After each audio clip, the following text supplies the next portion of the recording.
not cast stones. I already know you. Yo, what's going on, guys? I'm just gonna do a brief mixing tutorial, show you guys some stuff that I've been learning lately with mixing, and I'm gonna break it down by section. Train a coat, shooting China Lakes.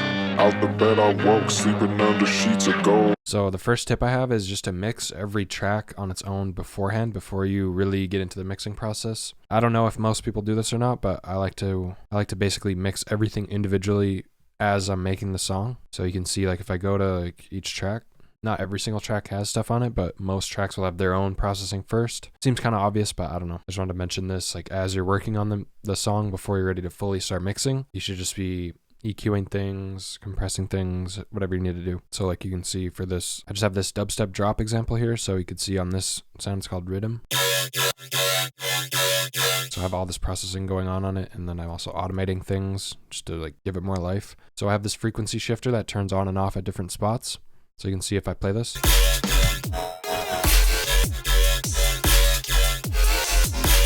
So you can hear the difference right there. When that frequency shifter turns on.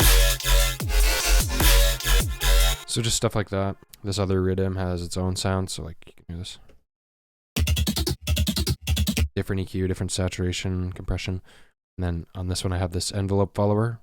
So that's basically taking the input of, or the output of this, since it's after all these effects, taking the output of this rhythm sound and mapping it right here. And then I can map that to the gain on this utility. So if you look at the gain, this utility for this pad here, the pad only plays sound whenever this is playing sound, basically. You can see it turning up there. So whenever it's at minus infinity, that means there's no sound playing on this pad, and then it's just going to play whenever this rhythm sound makes noise.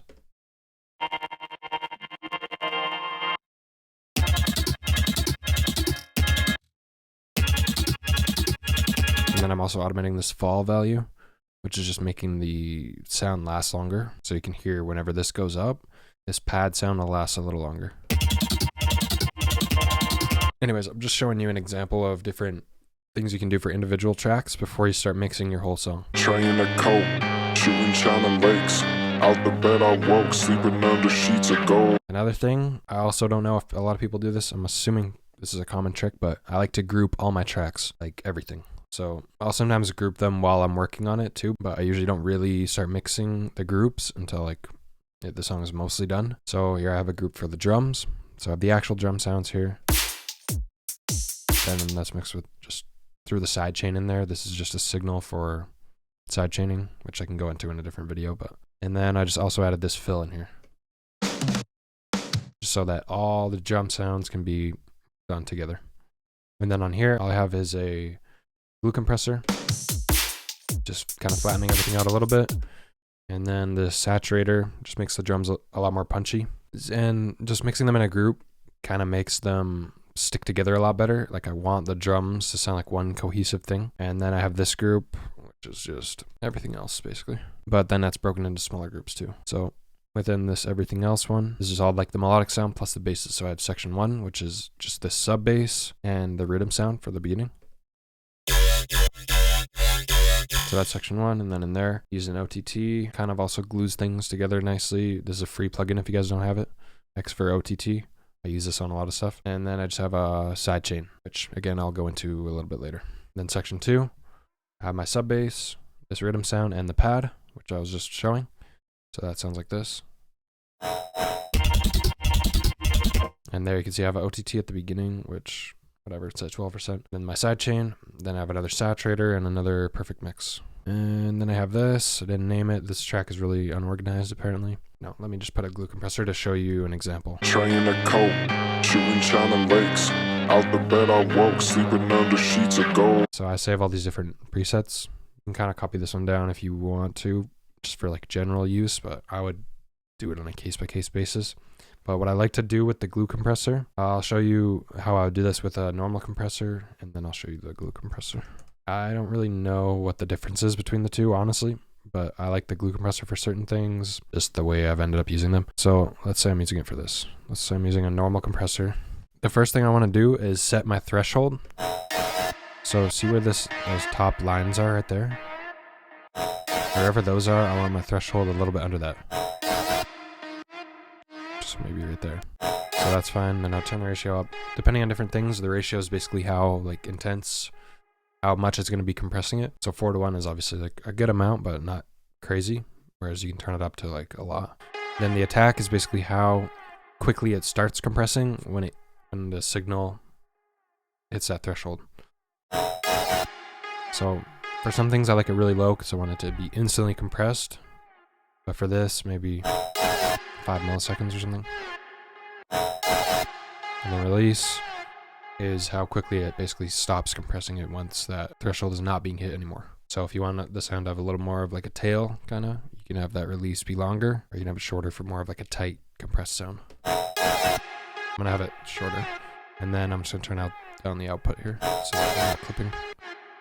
And then I'll just mix the actual volume of the group from there once it's been compressed to like a comfortable volume there. And then for the glue compressor, again, set your threshold. And the way I like to do it with the glue compressor is just so that this little blue bar here goes between like 0 and 5 usually. So pretty much right where it is right now. And then yeah, I already saved these settings, so I'm gonna keep my attack at 1, release at 6, ratio maybe just 4 for this, and then I'll turn up the dry wet to 60. Keep your range all the way unless you really want to flatten the sound. You can hear if I turn down the range. Sounds a little more flat. Actually, for this, might be a good idea. Have a low range. And yeah, people can come at me in the comments if I'm doing this stuff wrong. Honestly, I didn't go to school for this. This is just what I figured out, what works for me. And you know, I'm always trying to learn new stuff, so correct me if I'm technically wrong on how I'm using some of this stuff, but it works for me. All right, so one more tip with compressors, and I know my camera looks horrible. I'm gonna try to buy a camera eventually, but one more tip for compressors: if you have something like maybe a guitar track where everything's in the same track but there's lots of different volumes, like this one. Train a coat, shooting shining lakes. Out the bed I woke, sleeping under sheets of gold. So I have this guitar sound here, right? This guitar track. Obviously you can see that it has lots of different volumes. So if I play, we have a little bit of a medium volume at the beginning, a little bit louder strumming, and then some quiet spots.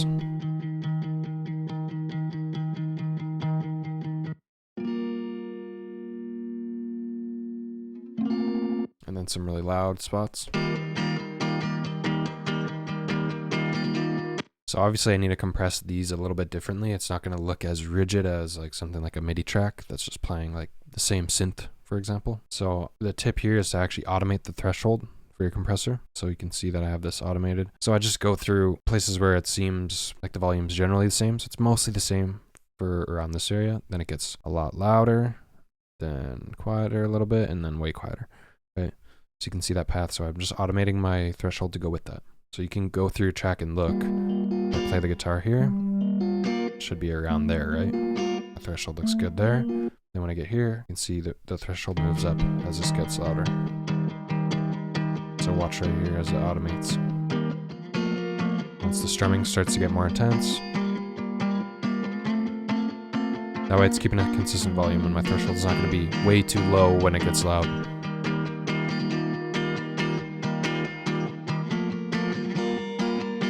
In fact, I'm going to turn this threshold up even for this part. Train a coat, shooting shining lakes.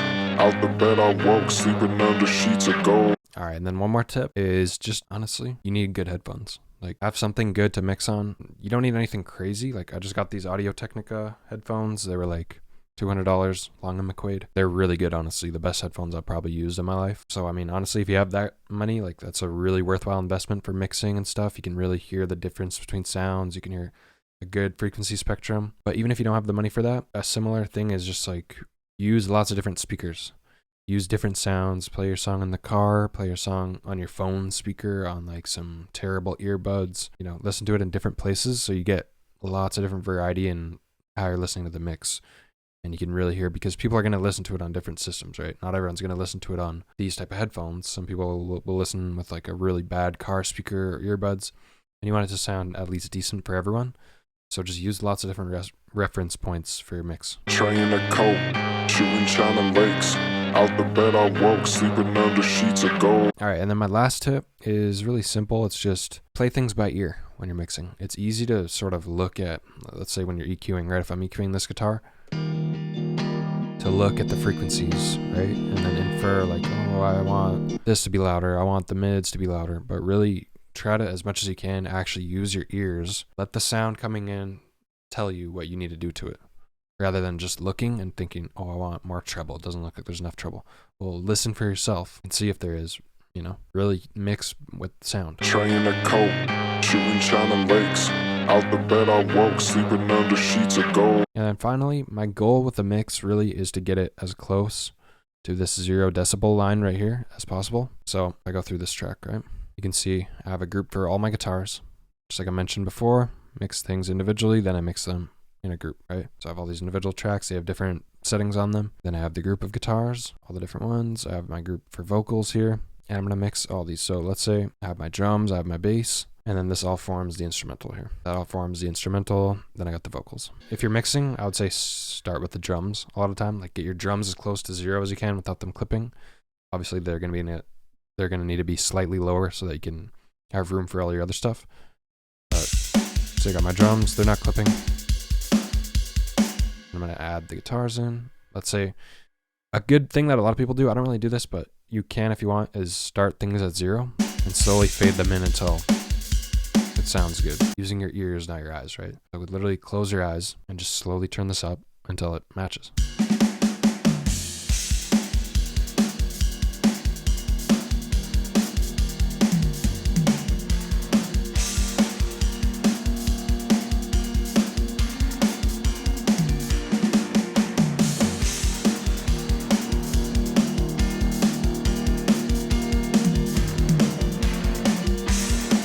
Then I can add my bass in with the same thing.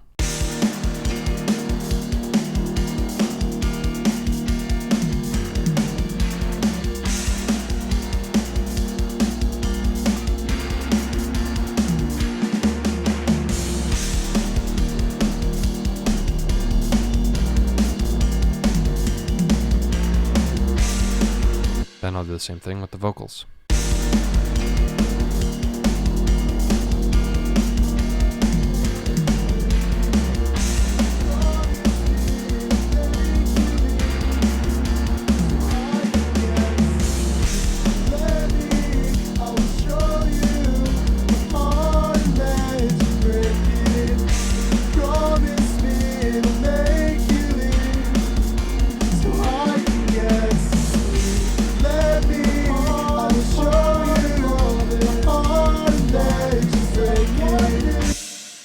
And then you got a decent mix there. All right, thank you guys for watching. I think this is my 4th video. I'm gonna try to still keep the video a week thing. So thanks for whoever's watching these. I hope you guys are learning something, and yeah, like and subscribe if you feel like it.